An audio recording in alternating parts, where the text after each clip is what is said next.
வந்துருச்சுன்னா ஃபர்ஸ்டா இன்வெஸ்ட் பண்ணணும் போல தோணுதா? லோ NAV-ல என்ட்ரி கிடைக்குது, இயர்லி மூவர் அட்வான்டேஜ் இருக்கு. பட் வெயிட், எக்ஸிஸ்டிங் ஸ்கீம்ஸ்ல ஆல்ரெடி ப்ரூவன் ட்ராக் ரெக்கார்ட் இருக்குதே.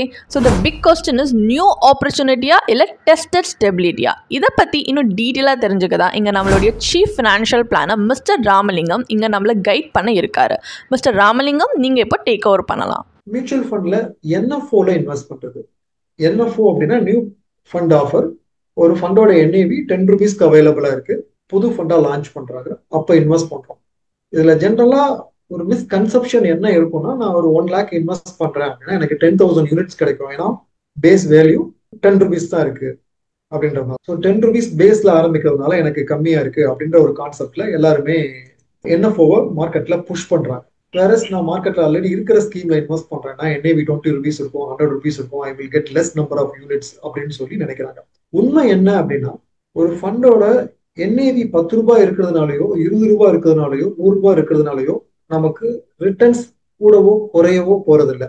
அதோட போர்ட்ஃபோலியோ வேல்யூ என்ன இருக்கு அப்படின்றத வச்சுதான் வேல்யூ கூடவோ குறையவோ போகுது. உதாரணமா எடுத்துக்கிட்டீங்க அப்படின்னா, உங்களுடைய ஒருத்தர் வந்து கோல்டு காயின் வந்து 10 காயின் வந்து வச்சிருக்காரு, 1 கிராம் காயின் 10 காயின் வச்சிருக்காரு.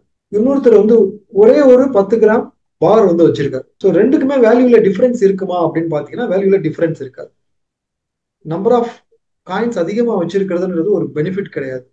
காயின்ஸ் அப்படின்றது denomination. But at the same time 1 gram coin வச்சிருக்கிறவர் வந்து 22 கேரட் வச்சிருக்காரு, வேறஸ் வந்து 10 கிராம் கோல்டு பார் வச்சிருக்கிறவர் வந்து 24 கேரட் வச்சிருக்காருன்னா அவருக்கு தான் வந்து வேல்யூ அதிகமாகும். ஸோ அண்டர்லையிங் போர்ட்ஃபோலியோல குவாலிட்டி என்ன இருக்கு அப்படின்றது பார்க்கும். ஸோ நம்ம போர்ட்ஃபோலியோல குவாலிட்டி இருக்கு அப்படின்னா 10 ரூபி NAV-யோ 20 ரூபி NAV-யோ 100 ரூபி NAV-யோ கண்டிப்பா நமக்கு better returns over period of time நமக்கு கொடுக்கும். ஸோ அண்டர்லையிங் போர்ட்ஃபோலியோல குவாலிட்டி இருக்கா இல்லையான்றதை எப்படி செக் பண்ண முடியும்?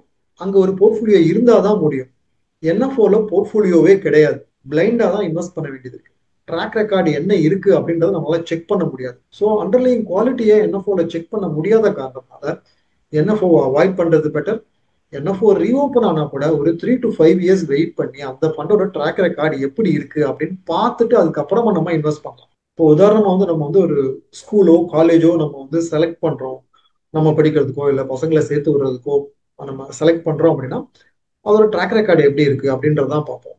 இப்போ புதுசா ஆரம்பிச்ச ஒரு காலேஜோ புதுசா ஆரம்பிச்ச ஸ்கூலோ நம்ம ஜென்ரலா அவாய்ட் பண்ணுவோம், கரெக்டுங்களா? ஆனா இன்வெஸ்ட்மெண்ட்டை பொறுத்த வரைக்கும் நியூ அப்படின்னு சொல்லி அதை சொல்லும் போது வந்து நமக்கு வந்து ஒரு கிரேஸ் அதுல வந்து இருக்கு. நம்ம வேகமா போய் நம்ம அதுல இன்வெஸ்ட் பண்ணணும் அப்படின்ற ப்ரெஷர் நம்மையும் அறியாம இருக்கு, ஏன்னா நியூ அப்படின்ற டேக் இருக்கிறதுனால.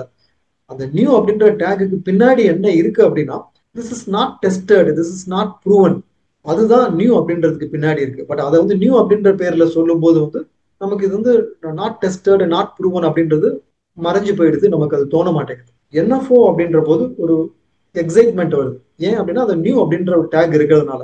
ஸோ நியூ அப்படின்ற டேகுக்கு பின்னாடி நம்ம என்ன ரீட் பிட்வீன் த லைன்ஸ் படிக்கணும் அப்படின்னா, this is not tested, this is not tried அப்படின்றதும். ஃபண்ட்ஸ் வந்து நிறையவே மார்க்கெட்ல அவைலபிளா இருக்கு, அதுல ட்ராக் ரெக்கார்ட் பார்த்து நம்ம வந்து சூஸ் பண்ணிக்கலாம். Detailed ஆன்சருக்காக thank you. அண்ட் உங்களுக்கு இந்த வீடியோவில் டிஸ்கஸ் பண்ணதை பற்றி ஏதாவது டவுட்ஸ் இருக்குது, இல்லை வேறு ஏதாவது ஃபினான்ஷியல் இல்லை இன்வெஸ்ட்மெண்ட் டிசிஷன் பற்றி உங்களுக்கு டவுட்ஸ் இருக்குது, ஒரு ப்ரொஃபஷனல் கைடன்ஸ் இருந்தால் நல்லாயிருக்கும் அப்படின்னு யோசிக்கிறீங்கன்னா கண்டிப்பாக எங்கள் ஃபினான்ஷியல் எக்ஸ்பர்ட்ஸோட ஒரு அப்பாயின்மெண்ட் புக் பண்ணுறதுக்கு ஹெசிடேட் பண்ணாதீங்க. ஸோ அந்த அப்பாயின்மெண்ட் புக் பண்ணுறதுக்கான லிங்க் வந்து டிஸ்கிரிப்ஷனில் கொடுத்துருக்கோம். அண்ட் இன்னும் உங்களுக்கு ஃபர்தராக ஃபினான்ஸ் அண்ட் இன்வெஸ்ட்மெண்ட் பற்றி தெரிஞ்சுக்கணுன்னா we recommend you to attend our live webinar. So இந்த வெபினாரோட லிங்க் பார்த்தீங்கன்னா டிஸ்கிரிப்ஷனில் கொடுத்துருக்கோம். அண்ட் இந்த webinar absolutely free to attend. So இந்த வீடியோ பிடிச்சிருந்துச்சுன்னா கண்டிப்பாக லைக் பண்ணுங்கள். அண்ட் எங்கள் சேனலுக்கு நீங்கள் நியூ அப்படின்னா கண்டிப்பாக சப்ஸ்கிரைப் பண்ணிக்கோங்க. ஸோ தேங்க்ஸ் ஃபார் வாட்சிங்.